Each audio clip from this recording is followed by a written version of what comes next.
சத்தியத்தை சரியாக அறிந்தவர்கள் தங்கள் தலைமுறையினருக்கு தாங்களே தீர்வு என்பதை அறிந்திருந்தார்கள்.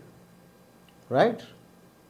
அவர்கள் இருக்கிற சொசைட்டியில் எப்படிப்பட்ட பிரச்சனை இருந்தாலும் தாங்களே தீர்வு என்பதை அறிந்திருந்தார்கள். உதாரணத்துக்கு பாருங்களேன், யோசுவா வனாந்தரத்தில் அங்கே இருந்த பிரச்சனைக்கு தான் தீர்வாக இருக்கிறதை அறிந்திருந்தான். பாருங்கள், அங்கே என்ன தேவை? இஸ்ரவேலர்களுக்கு வெளிச்சம் வேணும், யுத்தத்தை வெற்றிகரமாக முடிக்க. தானே தீர்வு என்பதை அறிந்திருந்தான். எலிசா பஞ்சத்தை போக்க தன்னிடத்திலே தீர்வு இருக்கிறதை அறிந்திருந்தான். ரைட்? அங்கே யுத்த களத்தில் தாவீது பிரச்சனைக்கு தீர்வாக தேவன் வைத்திருக்கிறதை அறிந்திருந்தான். அதே போல தான் யார்? பீட்டர், பால், இவர்கள் யாருமே தேவனிடத்திலே பிரச்சனையை கொண்டு செல்லவில்லை. இஸ்ரவேலர்களுக்கு வனாந்திரத்தில் என்ன வேணும்? வெளிச்சம் வேணும். எல்லாரும் நீங்கள் உடனே முழங்கால் படியிட்டு தேவனை நோக்கி மன்றாடுங்கள் என்று சொல்லவில்லையே. ரைட்? சூரியனே இங்கே நில்லு, சந்திரனே இங்கே நில்லு, அவ்வளோதாங்க, மேட்ரு முடிஞ்சு போச்சு.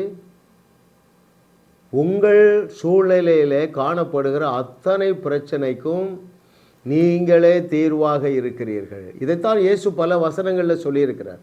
இன்னும் சில வசனங்களை, சில உதாரணங்களை பார்ப்போம். பாருங்களேன், அங்கே தீர்க்கதரிசி இடத்துல வருது பிரச்சனை. என்ன? பஞ்சம்.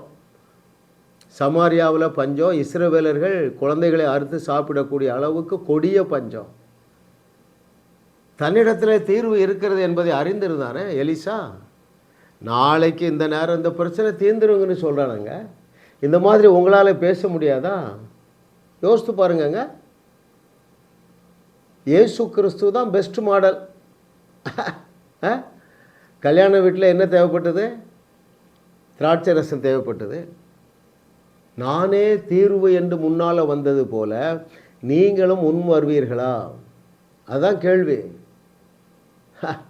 கர்த்தரை தெய்வமாக கொண்ட நீங்களும் நானும் பாக்கியவான்கள். ஏனென்றால் இந்த அகில உலகத்திலும் காணப்படுகிற அத்தனை பிரச்சனைகளுக்கும் தீர்வாக தேவன் நம்மை அபிஷேகம் பண்ணி வைத்திருக்கிறார். ஹல்லேலூயா. புதிய ஏற்பாட்டில் பாருங்க, கப்பல் சேதம் வந்துட்டு எல்லாரும் பதறாங்க, ஓலமிடுகிறார்கள். சத்தியத்தை அறிந்தவன் வந்தால் பாருங்க, நான் தான்ப்பா தீர்வு.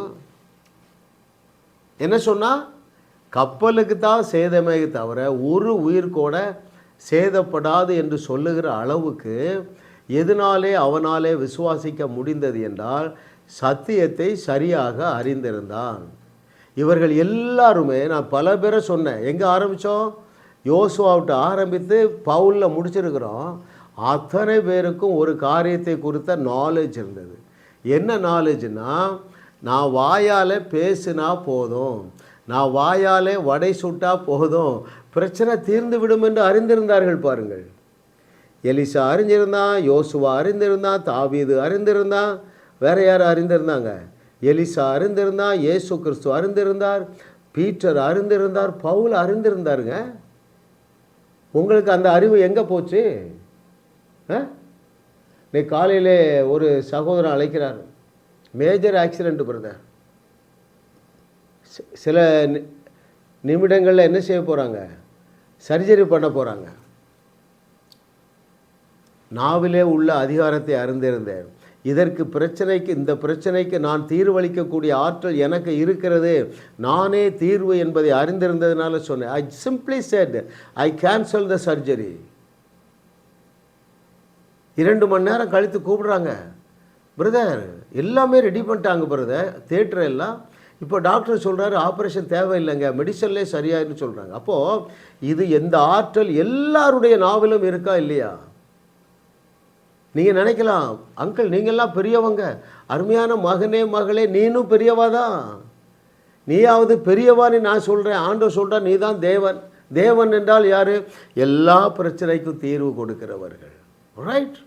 அந்த சிறிய கூட்டத்தோடு சேர்ந்துக. நீ ஆண்டவரை தொல்லை பண்ண வேண்டியதில்லை, ஆண்டவரை இதை செய்யுங்க இதை செய்யுங்க. இல்லை அருமையானவர்களே, இந்த நாளில் உங்களுக்கு ஒரு பிரகாசமுள்ள மனக்கண்கள் உண்டாகட்டும். 21வது நூற்றாண்டின் தீர்வாக மகனே மகளே நீ இருக்கிறாய்.